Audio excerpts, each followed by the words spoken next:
All right. Looks like we're on. All right. Hey, everybody. I'm over here on YouTube getting this thing to work. Wanted to give you a quick recap of what happened today with the Roger Fortson shooting situation that we've seen. So basically, if you are um, just joining this conversation, Roger Fortson was a United States Airman, senior airman over there at Hurlburt Field, who was shot and killed by an Okaloosa County Sheriff's deputy on May the 3rd. And today we had a lot of developments that took place in this particular situation.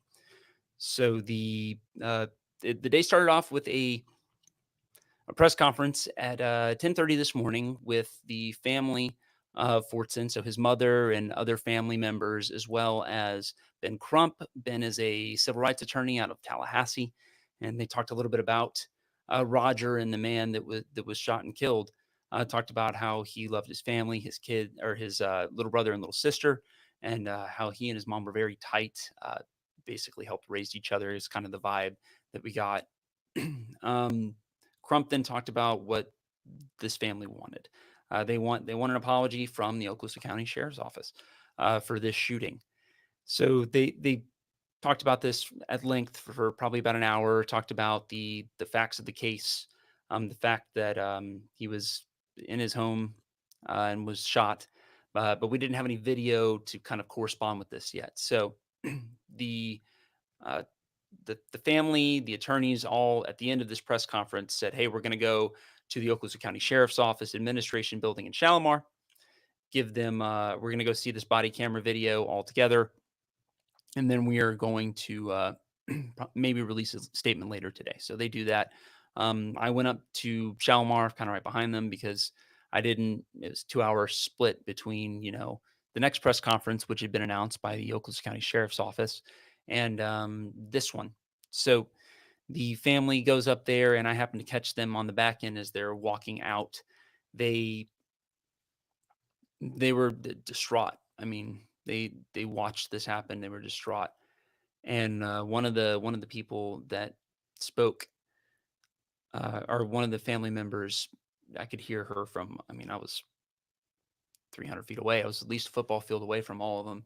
And I heard her say, "God, why can't he grow old?" And that really kind of stuck with me. I mean, he was 23 years old when he was shot and killed. And so that's probably about 20 minutes before we all kind of came into the sheriff's deputy or the sheriff's office administration building and set up our cameras. So there were probably about 20 of us, a few more than had been there at the morning press conference. All line up and we wait for the sheriff. Sheriff shows up, walks to the podium at the front of the room, and delivers probably 12-minute kind of speech talk. Um, it was receiving only, right? And so talks about the need for patience and how he's talked about transparency and accountability with everybody. He wants to be transparent and accountable. And then basically what the next steps are. The Florida Department of Law Enforcement is now in charge of the investigation. They can't answer any more questions about this investigation because they have to go through the FDLE, who investigates every single officer involved shooting. So if a law enforcement officer shoots somebody or gets shot, they're in charge. So after this talk, he says, basically this press conference is over, heads out, and one of the reporters asks, "Hey, is that it? Can we ask some questions?" Basically, and he says, "Nope, sorry, not taking any questions," and zips out through the door, and that's the end of the press conference. So we're all packing up. We all go back. I drive back here to the studio and start to write. Got a long story on midbaynews.com, which doesn't include this one piece, which is about to come out. So I'm about to hit publish on this story, and I get an email. Get an email from the Crump team. Crump team tells me, "Hey, we have this video from the FaceTime from Roger's girlfriend. So go through that video.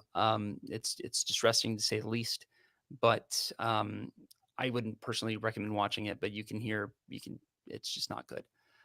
Um, and so watch that video, update the story to include the comment from Crump and the family, and now we're here. So I guess my question now is, as we continue through this situation, what more do you want to know? Because right now, what I'm looking at for what I want to know is what's the standard operating procedure for a sheriff's deputy that comes up to one of these scenes, especially when it's called in as a domestic incident? Did they follow those SOPs? What what what is the family going to do? Are they going to take a civil case out? It looks likely to me. They've retained 3 lawyers from 3 different firms. So my guess is that that's probably going to be where it goes next. So I'm gonna stay on this, but just wanted to let you guys know what was going on and make sure that you guys had the latest information. So questions, Christopher at midbaynews.com, news at midbaynews.com. I look forward to them and talk soon.